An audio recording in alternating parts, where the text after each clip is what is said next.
3:06. Aquí estamos, todo el grupo del Milenio 3, hoy con invitado especial y con nuestros compañeros, con Carmen, con Javier y con Guillermo León y con todos unidos, aunque sea virtualmente esta noche. Y esta música nos emociona especialmente. Esta música, lo he comentado en varias ocasiones, es Olim, el Imperio del Sol, final de los 80. El doctor Fernando Jiménez del Oso recorre el país más misterioso del mundo, el Perú, y luego se aproximará con la misma banda sonora a el otro México. ¿Por qué empezamos con esto? Ahora enseguida vamos, por supuesto, con vuestras preguntas y con el libro Tienes Talento y con todo lo que podemos aprender. Pero ha ocurrido algo. Hay un lugar pegadito prácticamente al corazón de México, al corazón de la capital, llamado Teotihuacán, la ciudad de los dioses, la ciudad donde bajaron los dioses. Se lleva por lo menos un siglo excavando en diferentes campañas, buscando algo, buscando una serie de legados, de tumbas. Un hallazgo de este tipo sería el como similar al de Tutankamón en las pirámides de Egipto. Sería algo prácticamente paralelo, pero se resisten los viejos gobernantes de Teotihuacán a aparecer. Siguen envueltos en su eterno secreto que ha motivado tantas fantasías. Fernando Jiménez del Oso, directamente en el otro México, de alguna forma hablaba así de la ciudad donde lo real se funde casi con lo imaginado, Teotihuacán. A pocos kilómetros de la capital de México, visitada por millares de turistas, tan inevitable para el que va a ese país como la Acrópolis para el que va a Grecia, Teotihuacán no ha cedido ni un gramo de su misterio. Sigue siendo tan desconocida y fantástica como cuando los aztecas la visitaron por primera vez. Aunque construida por hombres y habitada en su tiempo por hombres, Teotihuacán sigue siendo la ciudad de los dioses.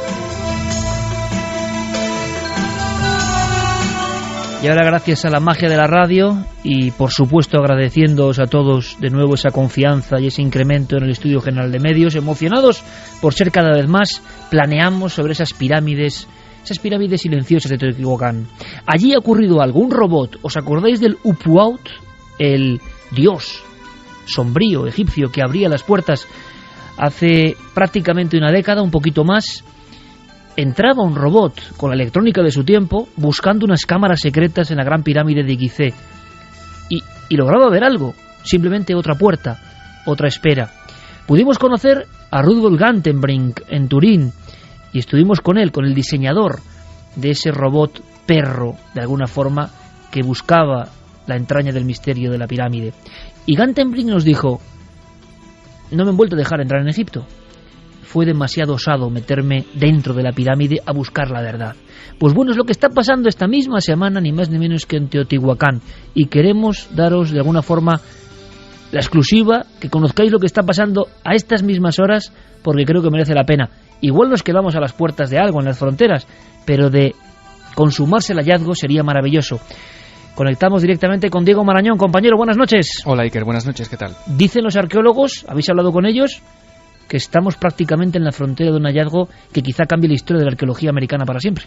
Sí, y como dices, la robótica está dando pasos de gigante, ¿no?, en la ayuda a la arqueología. Es oficialmente la tercera vez, Iker, que a nivel mundial un robot ayuda en el diseño de estrategias de excavación. Lo que hemos descubierto esta semana, lo que hemos conocido gracias al teletipo que sacaba Europa Press, es que un avanzado robot, concretamente llamado el Tlaloc 2, había accedido por uno de los túneles del templo de la serpiente emplumada en Teotihuacán y había descubierto lo que parecen ser 3 cámaras subterráneas construidas debajo de ese templo. De nuevo 3 cámaras, como ocurre en las pirámides, y de nuevo un nombre sagrado. Si era Upuaut, el ser que abre las puertas del más allá en Egipto, aquí es Tlaloc, ni más ni menos una de las deidades más potentes, más sagradas, más enigmáticas del mundo de los aztecas.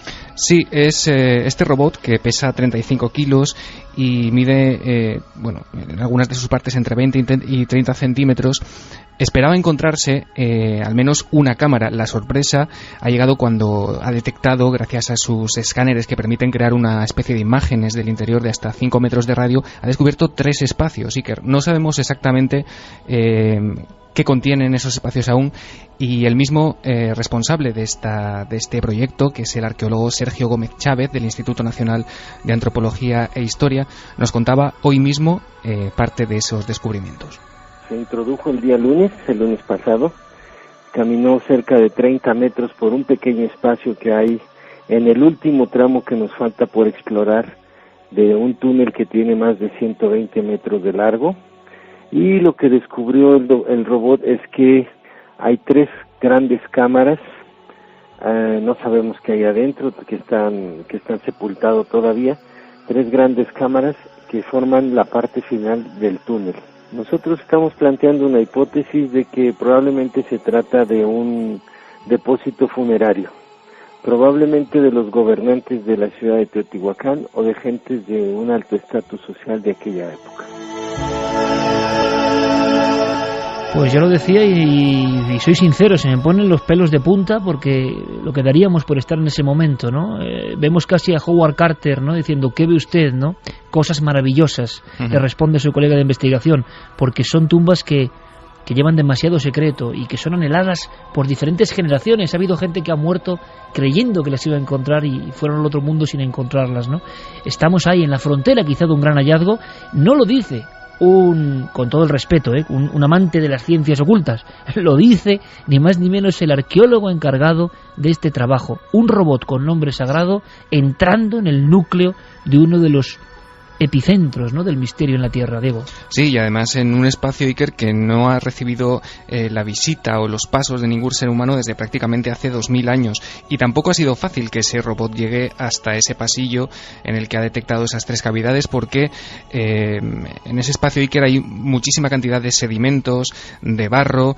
Es un templo que parece ser que la cultura de la época construyó para enterrar a gobernantes o personajes de alta jerarquía, y si se confirma la existencia de entierros o de algún aspecto funerario en estos espacios que han aparecido, bueno, podrían esclarecerse aspectos de la vida ritual también en Teotihuacán. De esto también nos ha hablado Sergio Gómez. El robot sí caminó, llegó hasta el final del túnel. Nada más que este robot está equipado, son dos partes. Uno que es un vehículo que transporta a otro sobre él, el cual desciende, y llevaba una cámara infrarroja nada más.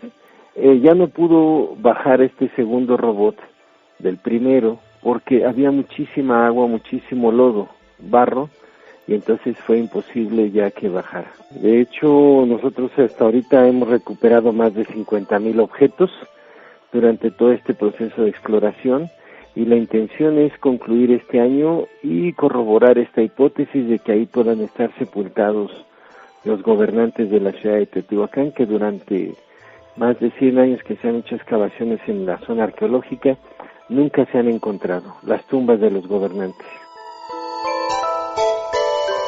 Una noticia de primer nivel arqueológico y misterioso. De alguna forma ocurre como con las pirámides mayas, ¿no?, y el descubrimiento de la tumba del señor de Pacal, y de esa losa con lo que muchos interpretaron o quisieron ver o imaginaron un auténtico astronauta, ¿no? Y luego lo que pocas veces se cuenta, el misterio real de un cuerpo que era mucho más alto que los nativos de la época y que parecía realmente un enviado, ¿no?, de algún otro lugar de la Tierra quizá, y que trajo ciertos conocimientos y que fue enterrado como un dios.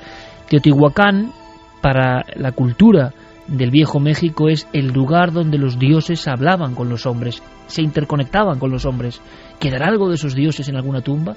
¿Estarán todavía ahí los nichos aguardando a un robot que se abre paso con su ojo infrarrojo? Nos parecen imágenes dignas de película y las estamos viviendo. Estaremos atentísimos, Diego. Luego contamos otras cosas. ¿Te parece, compañero? Estaremos muy atentos porque estamos a 30 metros, Iker, de llegar a un lugar que hace más de 1800 años que nadie pisa. Luego un abrazo. Nos vemos. Y casi aquí nos cuadramos porque estamos hablando de uno de los genios más importantes de la historia de la humanidad. Uno de esos terrestres extra, ¿verdad, Cristian? Que no solo cambian su tiempo, no solo legan historias, documentos, instrumentos, conocimientos que serán válidos, incluso algunos de ellos incomprendidos durante el tiempo en el que vivieron, ¿no? Demasiado avanzados para su tiempo. Ahora, a mí lo que me interesa de esta historia es cómo una persona como tú, de pronto, siente la llamada de Leonardo. Yo conozco algunas historias que no sé si se pueden contar, ¿no? Algunas historias y algunas escenas, ¿no? Maravillosas. Mucho. De algunas escenas que te decía, ahí estás en la senda, ¿no? Da igual lo que surja, lo que salga, lo que se publique, lo que se deje de publicar.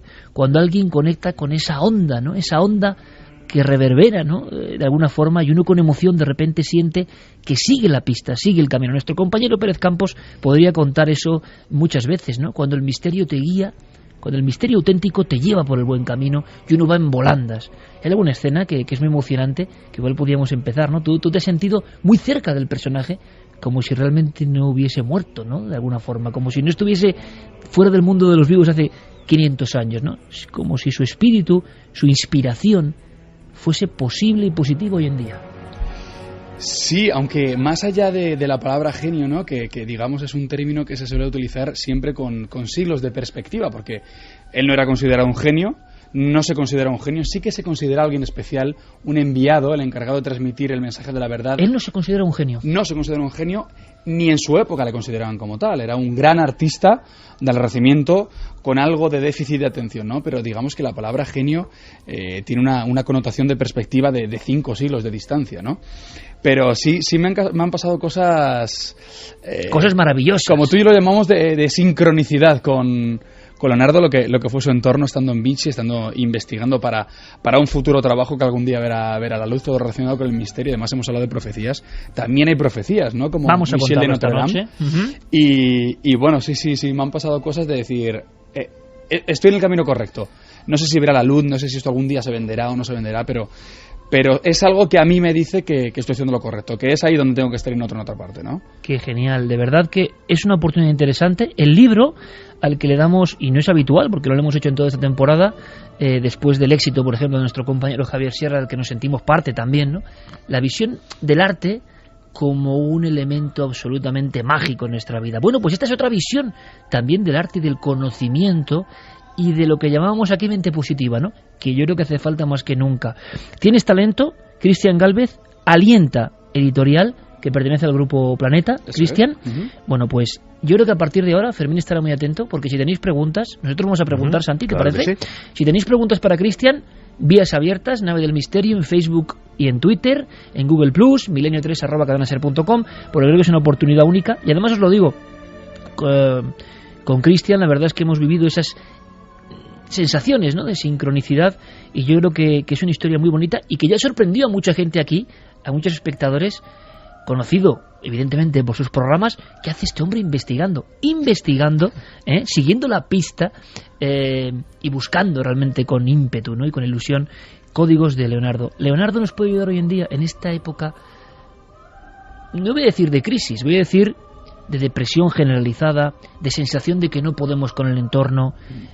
Esta generación, estamos todos metidos aquí, ¿no? Apatía, de alguna forma. Sí, apatía, ¿no? Cada vez que encendemos la televisión y vemos las noticias, aparte de eso, ¿no?, de la profunda tristeza que te puede causar todo lo que nos rodea, sentimiento de apatía, de no puedo hacer nada, pero sí que es verdad que, por ejemplo, Leonardo da Vinci, en 1452, nacido de una relación, digamos, ilegal, ¿no? Leonardo fue un hijo bastardo, fruto de una noche de pasión entre un notario de Florencia y una campesina, y por culpa de ese hecho no tuvo acceso a los estudios necesarios para la época, latín, griego y matemáticas, ¿no? Entonces, gracias a la curiosidad, sobre todo, Leonardo no era un genio, Leonardo era un tipo curioso. Gracias a la observación, a la perseverancia y a la autoformación, llegó a convertirse en muchas cosas, menos pintor, ¿no? Porque es una de las grandes injusticias de la historia. Leonardo da Vinci fue un pintor. Bueno, Leonardo da Vinci, si lo resumiésemos así en pocas palabras, sería 10 ramas de la ciencia más 4 ramas del arte. Es decir, era de todo menos pintor, solo que a veces pintaba también. Todo esto gracias a la autoformación, ¿no? Entonces, sí que es verdad que he escrito un libro rescatando del Renacimiento italiano a Leonardo da Vinci, para decir que las cosas se pueden hacer, ¿no? No es un libro de autoayuda, decir cómo hay que hacer las cosas. Si haces las cosas como Leonardo te vas a convertir en un genio, pero si tienes ideas, tienes talentos, ponte a ello. Como hizo Leonardo, a través de la curiosidad. Es curioso, Cristian, y yo tengo que, y vamos a leérnoslo, todavía no hemos podido catarlo, está prácticamente recién salido del horno. Tienes pueden consultar directamente en las redes sociales, ¿no? En tu Twitter, porque ahí tenéis, y si quieres lo comentamos, está haciendo un tour, no es Javier Sierra el único, está haciendo tour también Cristian, y nos alegramos mucho, porque yo creo que además es un sentido tan positivo. Pero fíjate, Santi, lo primero que sorprende, y estoy seguro que está sorprendiendo a la gente, alguien arrebatado realmente, ¿eh? No es hacer un libro por hacer un libro, no es, oiga usted, ¿qué es lo que se vende, Leonardo? Pues vamos a ponerlo aquí con un poquito de tal y encima ponemos la cara que es usted muy famoso. No, ves a alguien que realmente en cierto momento se ha metido en el misterio, ¿eh? No, y además se le nota la pasión con la que habla del asunto y una mirada que no se puede, hasta la pasión se puede impostar, pero hay algo que te delata en la mirada que como le tengas delante, pues sabes si la persona lo siente o no lo siente. Y Cristian lo tiene en ese momento. Mire, yo hay algo que acabo de aprender, Santi, permíteme que no sabía, ¿eh? Genio, parece que es como que te lo ha dado la divinidad, ¿no? Genio, este tío es genial, coge y hace un dibujo que es impresionante. Y ya Cristian Gálvez, en un aspecto de Leonardo que yo no soy experto, como en casi todo, ya nos cuenta, oye, genio de la varita que te viene y alguien te da esos dones, no, perseverancia, curiosidad, ilusión, trabajo para ser mejor, ¿no? Y cierta fibra humana. Alguien me dijo hace mucho tiempo que cuando tienes una inteligencia privilegiada, pues tienes dos caminos para elegir. Bueno, tienes un tercero, que es el mal, pero nadie va a pensar de eso. Pero tienes dos caminos legítimos para elegir. Uno es el triunfo, uno es el destacar, uno es el aportar cosas a la vida, y otro es vivir, simplemente. Es decir, y son los dos igual de dignos. Pero cuando alguien se decide precisamente a empeñar ese talento en dejar huella, en dejar un mundo mejor de lo que lo había recibido, etcétera, etcétera, yo creo que tiene el doble de mérito. Y quería hacerle una pregunta a Cristian, que a lo mejor la tienen muchos oyentes en mente, porque Leonardo vivió en el Renacimiento, que fue una época convulsa, fue una época de grandes cambios, fue el punto intermedio entre el oscurantismo medieval y la Edad de la Razón. Y esta época también tiene desconcertada a mucha gente, jóvenes y también y especialmente las personas que han llegado tarde a la revolución tecnológica, que han llegado tarde a algunas cosas, que viven en una época pues también de cambios y de un mundo que no llegan a entender del todo. ¿Qué nos tiene que enseñar Leonardo en este mundo confuso, en este mundo extraño para ¿cómo se enfrentó él a las convulsiones del Renacimiento? No solo convulsiones, sino acusaciones injustas de sodomía. Caramba. Que hasta el propio Lorenzo de Medici tuvo que rescatarle de la cárcel por acusaciones injustas, ¿no?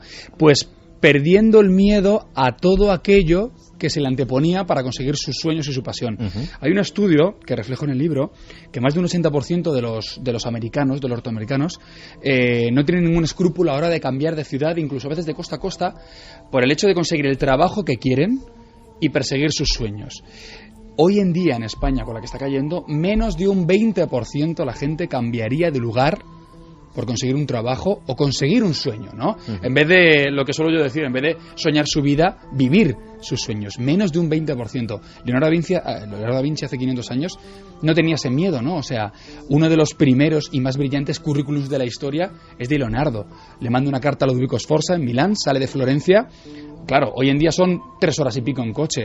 Por aquel entonces era mucho más. Pero sabía con quién quería trabajar, sabía dónde quería trabajar y lo más importante, sabía qué necesitaba Ludovico Sforza en ese momento, ¿no? Tenía apartado el miedo a la movilidad y al cambio, que creo que eso es algo... es fundamental, ¿no? El miedo a la movilidad, al riesgo y al cambio, que es uno de los, por supuesto, Javi, puedes unirte en cualquier momento al debate, y los oyentes, que seguro que tienen conclusiones, preguntas, pero ese miedo, esa inmovilidad, esa sensación de que la vida es algo fijo, perfectamente calculable, que es yo lo digo como lo pienso, un gran mal de este país, por ejemplo, la sensación de que uno va a hacer lo mismo durante toda su vida y que además va a ser más valorado por tener esa seguridad ficticia, cuando la seguridad es nada, mañana puede pasar lo inesperado. Entonces, Leonardo, vemos un tipo con redaños para enfrentarse a la vida y el impulso de la pasión y de la ilusión. La pregunta es, ¿eso cómo surge en alguien? Ahora vemos a Leonardo y es fácil decir, bueno, vaya tipo más genial, más increíble, ese cerebro privilegiado. Pero ¿se tienen datos? ¿Ha rastreado, Cristian, en qué momento o de qué forma Leonardo se enamora de la vida de esa forma y quiere saberlo todo? ¿Quiere ser una esponja que absorba y transmita conocimiento? ¿En qué momento empieza eso? Hay varios momentos en su vida, incluso, fíjate, lo que te venía comentando del tema de las profecías. Hay varios episodios en su vida en los que, por ejemplo, el desborde en un par de ocasiones del río Arno, en la ciudad de Florencia, que causa mogollón de muertos, muchísimos muertos, a él le causa... se le queda grabado dentro, ¿no? El hecho de ver tanta destrucción y tanta muerte en la ciudad de Florencia le impacta muchísimo, de tal manera que si nos fijamos en todas las pinturas de Leonardo da Vinci, los cabellos parecen ondulaciones del agua. Y no solo eso, sino que llegó a vaticinar que en un futuro el agua se vengaría, o sea, Gaia, o la madre naturaleza, se vengaría del ser humano por intentar desviar el curso de los ríos. Es uno de los aspectos que, como siempre, quedan como opacados, ocultos. Hay todo tipo de biografías, tú lo has leído casi todas, yo creo, de Leonardo, se cuenta, y de repente estos aspectos son muy desconocidos. Las profecías de Leonardo da Vinci. De hecho, profecías como, además te cito literalmente, decía: el agua de los mares se elevará sobre la cima de los montes hacia el cielo y caerá sobre las moradas de los hombres. Estamos hablando de tsunamis. ¿Cómo describirías un tsunami hace 500 años? Pero incluso, hablando como estábamos hablando con Santi Camacho de las redes sociales, llegó a vaticinar que nos comunicaríamos de unos países a otros instantáneamente. ¿En qué año sería esto prácticamente? Bueno, a mitad de su vida. Eso estamos hablando de la década de 1480-1490. ¿Cómo es posible que alguien tenga esas visiones, ¿no? Qué capacidad, qué extrañeza, ¿no? ¿Y cómo le verían a Leonardo? ¿Cómo era visto Leonardo? Bueno, le veían de todo, ¿no? Porque lógicamente sí que es verdad que también en un llamamiento de atención siempre he defendido que deberíamos tener referentes y no ídolos. Leonardo da Vinci para mí no es un ídolo. No quiero ser como Leonardo da Vinci, quiero ser como Christian Galvez, porque decía Oscar Wilde que no intente ser como los demás porque ya están ocupados. Miguel Ángel le llamaba el tocador de liras de Milán, porque era un experto tocando la lira, ¿no? A otros, un gran artista como Vasari, que la adula en su biografía, las grandes biografías de los pintores del Renacimiento. Había gente que lo veía como un tipo extraño, había gente que lo veía como una mente brillante, pero precisamente eso es lo que nos pasa a nosotros, a la gente que trabajamos en un medio visual, ¿no? Que generamos todo tipo de opiniones, tanto positivas como negativas. ¿Le pasaba ya? ¿Era un ser mediático de alguna forma en su época, Leonardo? Sí. Sí, porque no solo se encargaba de la pintura, no era es lo que nos falta hoy en día, la multidisciplina, ¿no? Sí, claro, pero luego te pasa que haces una novela y la respuesta es que a ver qué haces, que te vas a quedar con el trabajo de todo el mundo. Es decir, está mal visto. Claro, nosotros cuando pensamos, por ejemplo, alguien que estudia un actor en Estados Unidos, que estudia en Actors Studio, ¿no? Canta, baila, actúa, puede hacer reportajes, toca un instrumento y decimos, es un crack. Hoy en día, además me ha pasado muy recientemente en un ejemplo en casa, ¿no? Mi mujer, 21 años de carrera deportiva, termina de ser la gimnasta más longeva de la historia de los Juegos Olímpicos y de repente lleva 5 años formándose como actriz. Encuentra muros. Es que no puede ser actriz porque como ha sido porque gimnasta, lo tuyo es como el cantante que ha tenido un éxito y le piden esa canción y no cantes otra, aunque sea mejor. Queremos eso, ¿no? Una predeterminación clarísima por parte del público. Otro de los problemas que tuvo Leonardo. Ahora, hay una primera gran cuestión antes de que vayamos viendo directamente preguntas de los oyentes. En grandes claves, por lo tanto, entusiasmo o ilusión, que yo creo que son dos factores motores de la vida, ¿no? En cualquier circunstancia, en cualquier momento, en cualquier parte de la historia. Serían dos de las primeras enseñanzas, porque esas enseñanzas de Leonardo, como buenas enseñanzas, son universales, valen para todo el mundo. Todo el mundo que lea tu libro tienes talento. Hay gente que se considera, lo sabemos, ¿no?, que se automenosprecia, que no cree en sus posibilidades. Lo que transmites en tu libro, en tu estudio, bebiendo de Leonardo, es universal, vale para todo el mundo, se puede acoplar a todo el mundo. Vale para todo el mundo, sobre todo cuando se persigue un objetivo con pasión. Ojo, no digo tampoco... Vuelves a hablar de la pasión como un elemento fundamental. Fundamental, porque Leonardo trabajaba con pasión. Leonardo, por eso digo, que era de todo menos pintor, porque la pintura eran encargos, tenía bastante déficit de atención y entregaba los trabajos tarde y mal. Ahí tenemos un San Jerónimo en la Pinacoteca de Vaticana o la Adoración de los Magos en la Galería Uffizi. No los terminaba.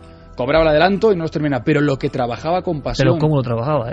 Claro, anatomía, estudio hidráulico, arquitectura, incluso resolviendo un problema matemático milenario como era el hombre de Vitruvio, ¿no? Todo eso lo llegó haciendo con pasión. Incluso las ilustraciones de Luco de la Divina Proporción de Luca Pacioli, ¿no? Todo lo hacía con la pasión. Es que Cristian ha dicho antes una palabra muy importante, que eran sueños.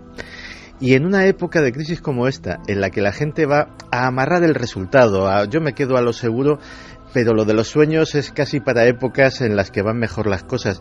No nos damos cuenta de que todo lo que vemos a lo largo de un día, al principio fue un sueño en la mente de alguien. Este programa fue un sueño en la mente de alguien. El coche que conduces fue el sueño de la mente de un ingeniero. La casa donde habitas fue el sueño en la mente de un arquitecto. ¿Tu libro también nos ayuda a perseguir nuestros sueños? Sobre todo nos ayuda a perseguir los sueños estando despiertos, porque, como bien decía Freud, Leonardo era un hombre que se despertó mientras todos nosotros seguimos dormidos, ¿no? Es luchar por nuestros sueños, pero por eso siempre acabo con esa máxima, ¿no? No es soñar nuestra vida, sino vivir nuestros sueños. Es decir, porque ya suficientes muros, suficientes tapias nos pone la sociedad como para nosotros ponernos la más difícil de derribar. Es la que nosotros nos ponemos, decir, no, yo no puedo esto, no estoy capacitado. ¿Por qué? Inténtalo. Ya hay suficientes prejuicios, mucho más aún, incluso con la proliferación de redes sociales, como para nosotros encima tapiarnos la salida, ¿no? Ese escape a la creatividad. Pero Leonardo no tenía acceso hace 500 años a Internet, que digamos es, dejando a un lado la Wikipedia, por supuesto, es una fuente de información gratuita y casi inagotable. ¿Por qué no nos formamos? Yo soy el claro ejemplo, yo estudio magisterio, yo quise ser profesor, y soy el claro ejemplo de que primero con la curiosidad, la observación, la perseverancia, saber sacrificar ciertas cosas y la autoformación, sin haber estudiado periodismo, con todo el respeto que eso me supone, y sin haber estudiado comunicación visual, puedo presentar un programa en televisión. Pero saber sacrificar es otro de los elementos. Imagino prioridades, que es dificilísimo, ¿no? La claridad mental de algunas personas, no solo Leonardo, sino muchas, en establecer unas prioridades y no ir al albur de los acontecimientos, ¿no? Según va, no, sino tener claro una serie de plan, ¿no? Que eso no te haga frío y calculador en el mal sentido, pero tener una especie de plan. Es muy curioso porque podríamos citar así, pum, de vuela pluma, Cristian, yo sé que hay cosas que te llaman mucho la atención y que seguro que van a embelesar a los oyentes.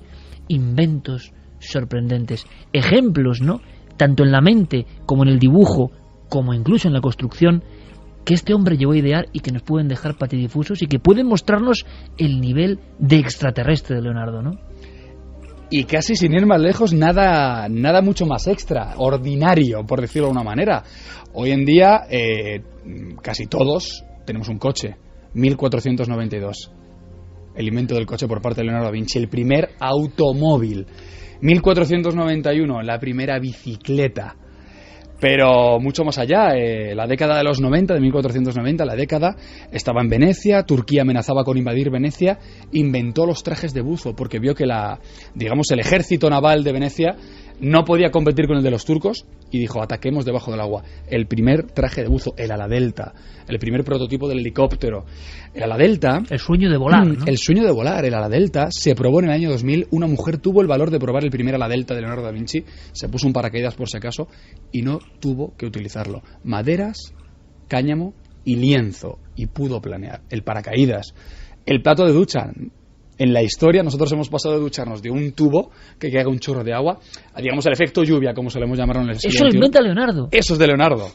Es que nos estamos quedando alucinados y yo creo, Fermín, compañero, que habrá muchas cuestiones, preguntas e incluso comentarios a vuela pluma sobre este ámbito que mucha gente desconoce, ¿no? Cristian Gálvez como resucitador del talento de Leonardo, y luego habrá que dar consejos claves, si te parece, o elementos que puedan servir a tantos oyentes, ¿no? Muchos que desgraciadamente también, hay que decirlo, están pasando mucha apretura, y nuestros familiares y todo el mundo, ¿no? Estamos todos en la misma ola y seguramente les podamos ayudar o meter una inyección, ¿no? De esa ilusión y ese entusiasmo que desde luego cambia la perspectiva de todo. Fermín, vamos allá.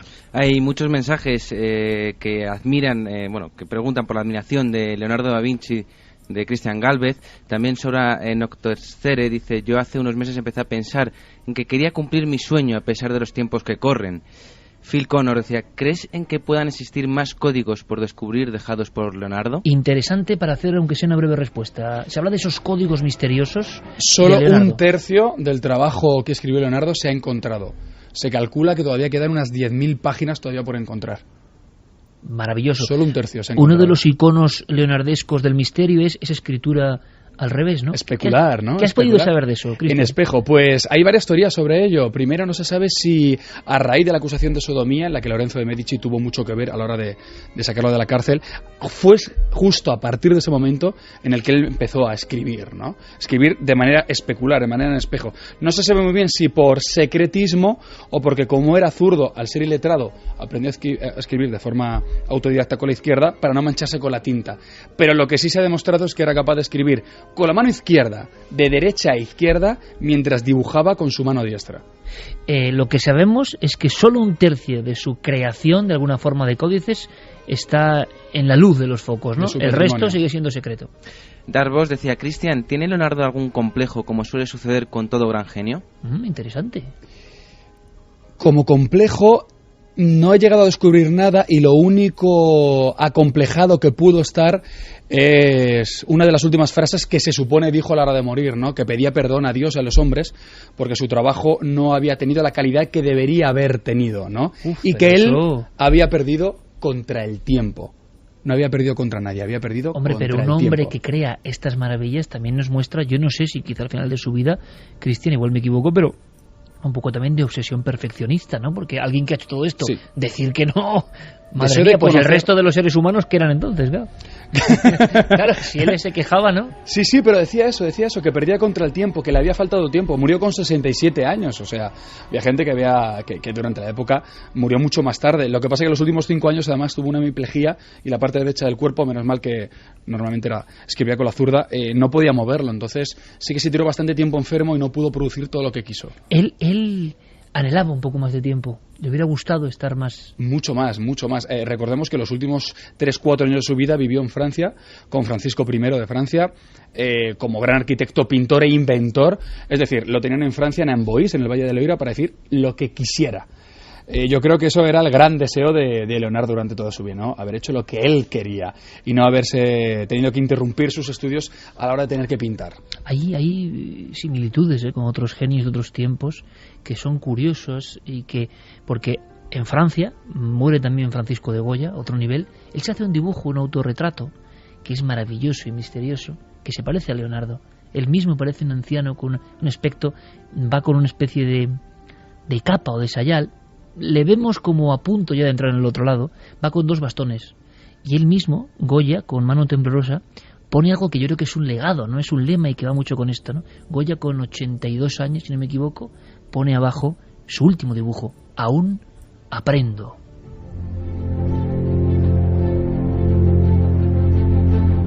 Que yo creo que todo esto demuestra la pasta especial de esta gente, ¿no? Hasta el final de su vida, no dejándose llevar por los acontecimientos, sino con una necesidad imperiosa de absorber los códigos, los misterios, los secretos de la vida, ¿no? Sabiendo muy bien que el tiempo es precioso y que ellos quieren aprender constantemente.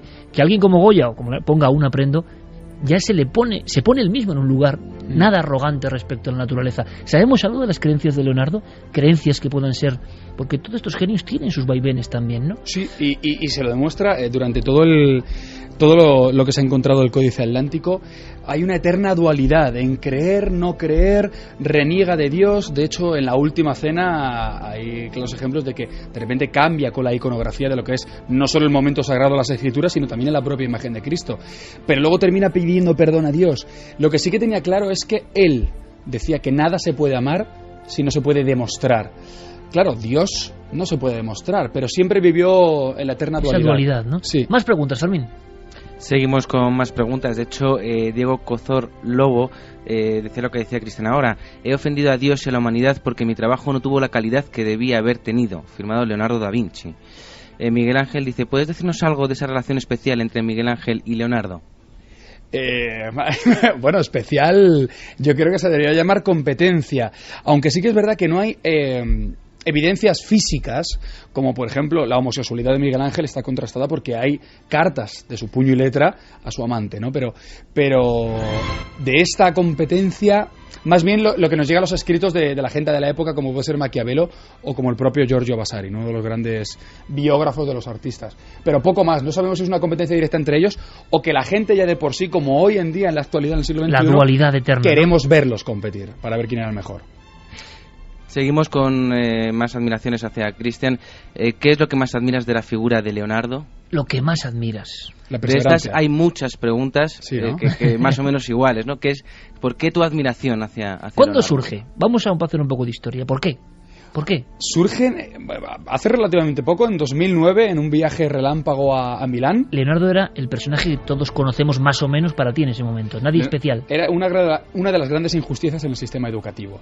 Leonardo da Vinci, gran artista del Renacimiento, pintor de la Gioconda y de la Última Cena. hasta ahí. Y punto, pero eso pasa con todos, ¿eh? Con Ya, casi pero claro, todos. si nos ponemos a sintetizar, Ya. es que pasa con todo. A la hora de sintetizar se cometen muchas injusticias. Y creo que Leonardo es una de las grandes injusticias. Y bueno, llámalo el destino, llámalo el karma, pues al final, gracias a un grupo que visitaba la última cena, un sitio, el Cenáculo, en Santa María de Gracia. Pero cuéntanos esa anécdota, por favor. Cuéntanos esa anécdota, que yo la conozco, que me parece, que yo creo que va a emocionar a la gente, de verdad. O sea, esa anécdota es de lo más brutal que yo he conocido. En una visita que tú tienes, que no llegas, o que no puedes pasar. Que hablo rápido porque cuéntanos, si no, cuéntanos. No, estoy en Milán, 2009, voy a hacer un anuncio para la cadena donde trabajo, y claro, me entero de que, bueno, está la última cena, uno de los imprescindibles, uno de los must see, ¿no? Y cuando llego allí digo, oye, una entrada para ver el cenáculo, la última cena, y claro, se ríen de mí. Y me dicen en inglés que hay que reservar con 2 meses de antelación, que es imposible. Y claro, yo estoy allí y digo, mira, es que es la única vez que yo voy a estar en Milán, necesito entrar. Y me dicen, ya, con este cuento viene todo el mundo. Digo, pago lo que sea. Vale 6 euros la entrada, ¿no? Con un pedido anticipado. Pago lo que sea por entrar. Me decía, no, si yo te lo cogería muy gustosamente, pero es imposible. Dice, la única oportunidad que tienes es el último grupo que va a entrar ahora, que le sobre una entrada y que te permitan entrar con ellos. Entonces esperé, llegó un último grupo, yo estaba tan obsesionado con querer entrar que me dirigí a la persona que estaba dando órdenes y le dije, ¿tienes entradas libres? Me dijo, tengo una. Yo tenía allí mi representante, una persona de la cadena, y digo, chicos, me dijeron, mira, pasa. Entonces yo estaba obsesionado, estaba obnubilado, y cuando entras en el cenáculo tienes que pasar como si de una cárcel se tratara. Sale una compuerta acristalada, entras, blindada, se cierra, se abre otra, entras, se cierra, y cuando estoy en la última le digo a la guía, le digo, oye, ¿cuánto te debo de la entrada? Dice, no hace falta. Digo, sí, hombre, digo, encima que me haces el favor. Dice, no, si nos ha costado 1 euro. Y le digo, ¿cómo que 1 euro? Si vale 6 euros en la entrada. Dice, no, es que como somos un grupo de educación especial, entonces yo hasta ese momento no me había dado cuenta de que estaba con un grupo de niños con síndrome de Down y algunos de ellos en sillas de ruedas. Me sentí súper mal porque en ese momento me parecía que me estaba aprovechando de la situación y no me había dado cuenta. Y una de las cosas más bonitas, y ahí es cuando me atrapó Leonardo, una niña pequeña me cogió de la mano, de estas veces que por culpa de la ignorancia no sabes si ella realmente sabe dónde está, si sabe que la última cena de Leonardo es la última cena de Leonardo. Y me vio con los ojos igual que me ha visto Santi Camacho, me cogió de la mano, me llevó delante de la pintura de ese fresco que mide más de 8 metros de largo y más de 4 metros de alto, me miró sonriendo, no miró la pintura, me miró sonriendo y me dijo, aquí la tienes, ¿no? Entonces, claro, imagínate, en ese momento, algo que hoy aquí en España, gracias o con la mala fortuna de ser quien soy, puedo acceder quizá más fácilmente a cosas que no puedo hacer en el extranjero. Claro, yo salí, se lo conté a mi representante y digo, oye, no me he dado cuenta de que me ha pasado esto. Y me dijo, eso es el karma. Digo, ¿qué karma? Dice, ¿cuántas veces has ayudado tú a ONGs desinteresadamente con chicos de síndrome de Down a hacer calendarios, a hacer cosas? Dice, se te ha devuelto de esta manera, ¿no? Entonces creí que hay algo más. ¿Cuántas veces, no? Como hemos dicho, la casualidad nos lleva hacia el buen camino. Y en ese momento, Cristian, cuando tú sales de ahí tan impresionado, ¿cómo focalizas esa pasión y ese momento que es como una especie de chispazo de luz? Es el resplandor, ¿no? Claro, ese encuentro, ¿no? Con el que iba a ser tu guía prácticamente. ¿Cómo focalizas todo eso en el trabajo para llegar a ser lo que eres hoy, ¿no? Una casi diccionario andante de Leonardo da Vinci. Bueno, tenemos a un gran coach que es Javier Sierra, que yo soy maestro de poco y aprendí de mucho. Pero al final te das cuenta de que siempre, y esto lo defendéis... Pero es saliendo de allí del cenáculo cuando notas el resplandor, dices, esto va a ser importante en mi vida, ¿no? Me pasa como cuando escucho Milenio 3 o veo Cuarto Milenio, que siempre hay más de lo que nuestros ojos ven. Y dije, tengo que leer, tengo que ver, tengo que estudiar. ¿Qué pasa aquí? ¿Por qué me ha enamorado con una pintura? Mucho más allá del Código Da Vinci, ¿eh? Eso es maravilloso, porque lo acabas de decir, ¿no? Y acabas de abrir esa puerta tantas veces sondeada por todos nosotros, ¿no? El impacto, lo que decía Rolf Carballo, el momento de esplendor. De repente un hombre observa una obra de arte y el ánima de esa obra de arte sale de la obra de arte y engancha a ese hombre, a esa mujer, a esa persona, arrebatada de por vida. Te pones a documentar, te imagino, a investigar. Yo te pregunto ahora, seguro que lo harán también muchos oyentes, ¿y de todas las obras de Leonardo, cuál es la más misteriosa? ¿Cuál es la menos misteriosa? ¿Cuál es la menos? Porque todo en la obra de Leonardo... De hecho, mira, te voy a contar algo que investigando sobre la última cena, el Código Da Vinci existe de verdad y no tiene nada que ver con Dan Brown. Pero ¿y si te dijera que hace 2 años Leonardo da Vinci se descubrió que en la última cena hay una fecha del fin del mundo. Mucho más allá de María Magdalena, San Juan, la historia mucho más allá conocida. del Grial. Cuenta. Hay una fecha que dice que el 1 de noviembre del 4006 se acabará el mundo con un diluvio universal. Está escrito en código secreto en la última cena de Leonardo da Vinci. Alucinante, y además en Italia, y lo sabemos bien, hay una pasión por descifrar estos códigos mucho más allá del célebre código de Dan Brown, ¿no? La gente observa sus pinturas, busca claves y están permanentemente con la lupa, ¿no? Con Leonardo. Incluso, lo sabes bien, le acusan hasta de andar detrás, ¿no? Parece que no está demostrado del todo, de la sábana santa incluso. Incluso, sí, además Carmen puede hablar bastante de ello.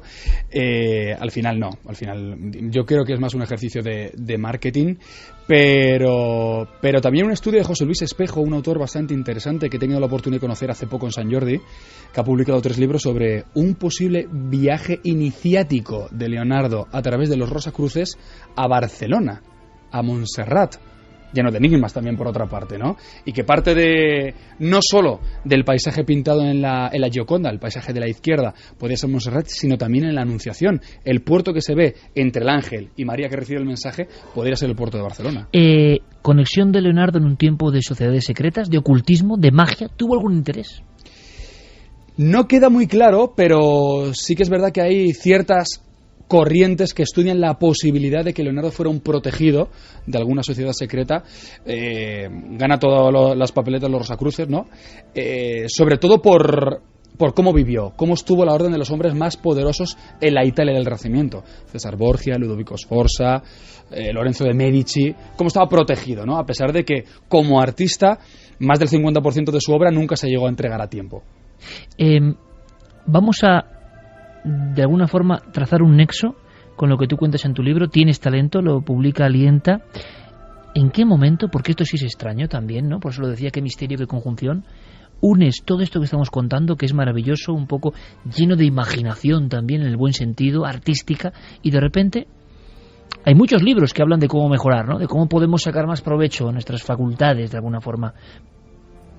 Grandes claves que podríamos contar, Cristian, casi como si fueran titulares de lo que tú consideras fundamental. Has empezado hablando de pasión, de entusiasmo, de ilusión, de ideas claras, de saber renunciar e incluso sacrificar algunas cosas, aunque recomendamos por supuesto tu obra.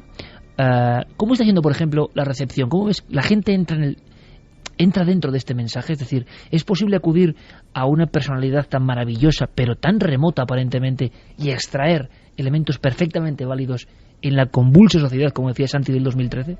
Yo creo que uno de los grandes errores que podemos cometer, digamos, la gente pública, ¿no? La gente que trabaja en televisión a la hora de publicar un libro, es preconcebir, tener el prejuicio de que vamos a vender solo por salir en televisión, ¿no? Entonces yo cuando publiqué el libro me planteé, digo, mira, vamos a hablar Cristian Gálvez, coaching o gestión del talento, y Leonardo da Vinci. La gente va a pensar, este tío es un friki o está zumbado, ¿no? Entonces yo dije, yo no quiero ir a los sitios a firmar, quiero dar conferencias. Una conferencia corta de 20-30 minutos. Ir a firmar solo me daba... Sí. Claro, es decir... contar la historia que tú llevas dentro, ¿no? Claro, para explicar a la gente por qué. Viene a escucharme y cuando me escucha, entonces dice, ahora me voy a comprar tu libro. Bueno, entonces hoy estamos dando una conferencia, pero a cientos de miles de personas, ¿no? Están viendo que tu pasión es auténtica, ¿no? Porque a veces, como tú dices, el prejuicio, enfrentarse a ello, ¿no? Danos claves, Cristian, claves que tú crees que puedan ser asimilables hoy en día, ¿no? Para tanta gente que sí que quiere pelear por un sueño, pero que lo ve muy difícil, que quiere sacar ese talento oculto, ese Leonardo oculto. Leonardo da Vinci hace 500 años era un experto en marca personal. La marca personal no significa ser famoso, es ponernos en valor, es la huella que dejamos en los demás, es lo que nos hace diferentes. Está claro que para triunfar siempre hay que ser el primero, el único o el mejor. Lógicamente los primeros en algo es bastante difícil, ¿no? Los únicos en algo, ya incluso con las redes sociales, más difícil todavía. Pero podemos intentar ser los mejores, o incluso conformarnos con ser mejores que nosotros mismos, que éramos hace un año atrás. Era un experto en marca personal, ¿no? Y en cómo venderla. Por eso he redactado brevemente así el currículum y la primera carta a Ludovico Sforza. Sabía cómo venderse, sabía qué necesitaba. Pero fíjate, curioso, ese cómo venderse, Santi, muchas veces está analizado como prepotencia, petulancia, ¿no? Muchas veces de cara afuera, uy, ¿cómo se vende este? ¿Qué vendedor es este? A mí algunos tal me dicen, ¿qué vendedor de motos? No sé qué. Y dices, bueno, no sé. Bueno, yo vengo de una familia de vendedores, ¿no? De estirpe muy larga. Pero eso de venderse como que queda mal y sin embargo Cristian nos está contando que es, jolín, sacar, ¿no? Claro. Estimular tu propio... Lo que queda mal realmente, y eso es una de las cosas, hablando de redes sociales, que se está convirtiendo en uno de los signos de nuestros tiempos, es el permanente reclamo de atención que tenemos todos actualmente. Todos estamos intentando atraer hacia nosotros la mayor cantidad de atención pública, pero tengas 100 seguidores o tengas 200.000 seguidores en Twitter, pero estás hambriento de esa atención. Eso es un poco el ego, ¿eh? Claro. Que anda ahí bullendo. Lo que dice Cristian es aportar valor a esa atención, que te presten atención no porque tú la estés reclamando, sino porque lo que tú les ofreces a aquellos de los que quieres esa atención realmente les sirva para algo. ¿Cómo se refuerza la marca personal, Cristian? Con los talentos. Sobre todo, saber gestionar los talentos, saber en qué somos buenos. Y eso solo ¿Todo el mundo consigue... tiene un talento en algo? Estoy convencido. A muchas personas les hacen creer desde muy pequeñas que no tienen talento. Me parece una injusticia tremenda. Conocemos muchos casos, ¿no? Los intentan homogeneizar. ¿Tú qué vas a hacer? Tú no puedes. Otros sí, tú no. Constantemente. ¿Sabes por qué? Porque nos engañaron en el sistema educativo. Yo que quise hacer magisterio y quise ser profesor, hay un error de base. Y es que nos enseñaron que tenemos que trabajar con 5 sentidos: vista, oído, olfato, gusto y tacto. Y se olvidan del más importante, el sexto, que no es el de Bruce Willis, el sentido común, que es el que da sentido, nunca mejor dicho, a todos los demás. Trabajar con sentido común, saber cuáles son tus posibilidades, también saber cuándo retroceder. Pero a lo que voy yo es que dentro de 5, 10, 15 años no digamos, lástima, no intenté eso, ahora ya no lo intento porque se me ha pasado el arroz. ¿Por qué? Que no se nos quede guardado, ¿no? Es decir, Leonardo nos enseña el talento a arriesgarnos aunque creamos que ya ha pasado nuestro tren, que se puede volver a hacer a pesar del tiempo transcurrido. Sí, porque, ojo, yo defiendo que tener una marca personal y saber venderse no significa ser famoso, ¿eh? El éxito es una consecuencia, no es un fin. Eso hay que tenerlo muy claro. Porque no siempre el reconocimiento llega cuando uno lo desea. Y es importante conocer tu talento, pero conocer tus limitaciones también es importante. Siempre. Muy difícil. No solo conocer limitaciones, sino saber diferenciar qué es importante y qué es urgente. Porque son dos cosas totalmente diferentes. Hay que saber cuáles son las limitaciones y saber decir no. Bueno, las confundimos constantemente. Lo importante, lo urgente, saber decir no. Yo lo digo con esto, Cristian, tenemos que hacer una sección, te lo juro, porque mucha gente nos habla, ¿verdad?, de mente positiva, que no... pero muy clara, ¿no? Es decir, para intentar ayudar, que eso es lo importante. Oye, ego y Leonardo, el ego empieza a ser un problema, yo creo que ha sido un problema a lo largo de toda la humanidad y todos tenemos nuestro ego, pero enseguida vemos egos que se sobredimensionan. Y ahora mismo, cuando cualquier persona, da igual el trabajo que haga, y ya si tiene cierta relevancia, vemos que tiene grupos de personas que le adoran e idolatran todo el rato, y cómo se reblandece el ego, y cómo uno le gusta, ¿no?, ese halago. Parece que los grandes genios o grandes apasionados de la vida luchaban mucho contra su ego, ¿no? ¿Leonardo también?